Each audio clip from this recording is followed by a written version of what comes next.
ప్రియ రక్షకుడైన యేసు క్రీస్తు ప్రభువారి నామంలో ప్రజలను మీ అందరికీ కూడా వందనాలండి. దేవుని గురించినటువంటి మాటలు ఎంతో శ్రేష్టమైనవి, మన జీవితంలో నెమ్మది కలిగజేస్తాయండి.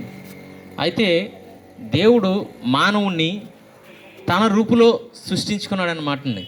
ఎంతో అల్లారుముద్దుగా తన పోలికగా, అంటే దేవుడు ఏ పోలికగా ఉంటాడంటే ఒక మనిషిని పోలికగా చేసి ఆ యొక్క దేవుని పోలికి మనిషి ఉన్నాడు అనమాట అండి. అయితే కొంచెం తక్కువనిగా చేశాడటండి. ఆ విధంగానే దేవుడు వీరిని స్త్రీని గాను పురుషుని గాను చేసి వీరికి ఒక ఆజ్ఞను నియమించినప్పుడు ఈ యొక్క మానవులు ఆజ్ఞను అతిక్రమించారనమాటని. ఆజ్ఞ అతిక్రమమే పాపం అనమాటండి. ఏంటి ఆజ్ఞ అంటే సమస్త భూమి అంతటినీ కూడా స్వతంత్రించుకొని ప్రతి చోట కూడా నీవు ప్రతి దాన్ని ఏలమని చెప్పినప్పుడు ఆ మాట విన్నాడు, కొనసాగాడు. అయితే ఆయన చేయవద్దన్నటువంటి పనిని, అంటే మొత్తం భూమి మీద ఉన్న ఫలములన్నింటినీ కూడా నువ్వు తినవచ్చు, కానీ ఏదైనా తోటలో ఉన్నటువంటి మంచి చెట్లను తెలివినిచ్చే వృక్షం యొక్క ఫలం మట్టి నువ్వు తినకూడదు అన్నప్పుడు ఆ వ్యక్తి దేవుని యొక్క ఆజ్ఞ అతిక్రమించాడు అనమాట. అప్పటి వరకు లేని మరణం, అప్పటి వరకు లేని పాపం ఈ లోకంలోనికి ప్రవేశించిందనమాటండి. అయినా దేవుడు ఆ చెట్టుని మనం ఎత్తుకు పెట్టాలి అని చాలామంది అనుకుంటూ ఉంటారు. ఆ చెట్టుని పెట్టి ఆ పాపం వచ్చేలా ఎందుకు చేయాలి, అది చేసి దేవుడు ఆ చెట్టునే తీసేచ్చు కదా అన్న వాళ్ళు కూడా లేకుండా లేరు. అయితే మనం ఇక్కడ చూసినట్లయితే కనుక మనం ఈ లోకంలో అన్ని రోడ్లు కనిపిస్తున్నాయి కదండి. రోడ్డు ఎటుపక్క చూసినా ఒకలాగే ఉంటుంది. సరే కదా, ఎక్కువ ఎటుపక్క వెళ్ళినా రోడ్డే కదా అని మనం వెళ్ళి అనుకోండి, ఎడపక్క వెళ్ళాల్సిన ఎడపక్క వెళ్ళాలి, కుడిపక్క వెళ్ళాలి. కానీ ఆ యొక్క ఆజ్ఞను అతిక్రమించామనుకోండి ఏమవుతుందని యాక్సిడెంట్ అవుతుంది. ఆ తర్వాత ఏమవుతుందని మరణం రావచ్చు. అయితే దేవుడు కూడా ఒక రకమైన ఆజ్ఞను ఆ మానవునికి ఇచ్చినప్పుడు అది అతిక్రమించాడు అనమాట అండి. అది అతిక్రమించినప్పుడు ఈ లోకంలోనికి మరణం అనేది ప్రవేశించింది అనమాట అండి. అయితే ఈ మరణం అనేది ఏంటంటే మనిషి యొక్క వయసును మనం చూసుకుంటున్నట్లయితే కనుక మహా అయితే 70 సంవత్సరాలు, అధిక బలం ఉంటే కనుక ఒక 80 సంవత్సరాలు మానవుడు జీవిస్తాడని ఈ యొక్క లేఖనం తెలియజేస్తుంది అనమాట అండి. అయితే దేవుడు చెప్పేటువంటిది ఈ యొక్క అశాశ్వతమైన మరణం గురించి కాదు, కానీ దేవుని యొక్క వాక్యం చెప్పేది శాశ్వతమైన మరణమైనటువంటి నరకం గురించి మాట్లాడుతూ ఉందన్నమాట. అయితే ఆ నరకాన్ని నుంచి తప్పించబడాలంటే ఈ మానవుడు చేసినటువంటి పాపం ఈ మానవుడు ఆజ్ఞ ద్వారా, అంతేకాకుండా తన సొంత క్రియల ద్వారా ఈ లోకంలో తన స్వతహాగా చేస్తున్నటువంటి పాపాల విషయం కూడా ఆయన విమోచన పొంది నిత్యరాజ్యమైనటువంటి పరలోక రాజ్యంలో చేర్చబడాలంటే వీరి కొరకు ప్రాయశ్చిత్తం జరగాలన్నమాట.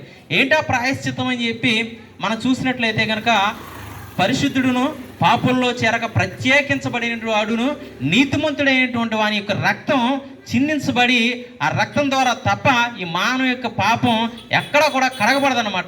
అయితే మానవులందరినీ తేరు చూస్తే కనుక ఏ ఒక్కడు కూడా నీతిమంతుడిగా లేడు.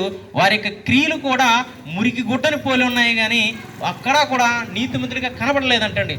కాబట్టి మానవుడు దేవుడు తగిన సమయం ముందు తానే ఈ మనిషిని తన పోలికగా చేసుకున్నటువంటి ఈ మనిషిని విడుదలవ్వడం కోసం తానే నరరూపిగా 2024 సంవత్సరాల క్రితం కన్యక గర్భమందు కుమారునిగా పుట్టి ఈ లోకంలోకి 33.5 సంవత్సరాలు మానవునిగా సంచరించి 3.5 సంవత్సరాలు సువార్తను ప్రకటించి మారు మనసు పొంది బాప్తిసం పొందినవాడు ఎవరైతే ఉంటారో వారు రక్షించబడతారని చెప్పి ఆయన ప్రకటించడం జరిగిందన్నమాట.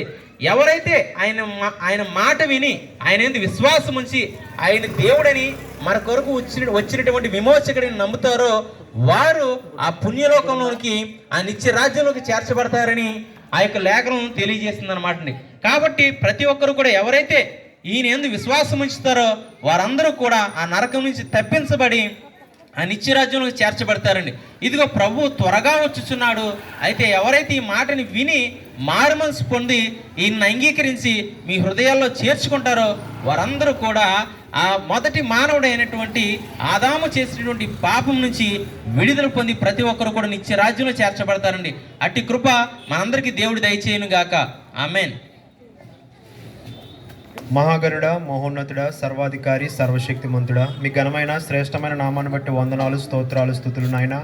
తండ్రి, ఈ గ్రామాన్ని ప్రేమించి నీ రాజ్య సువార్తను ఈ రాత్రి ఈ సాయంకాల సమయంలో తండ్రి ఈ విధంగా నడిపించేది నీకు వందనాలు ప్రభా.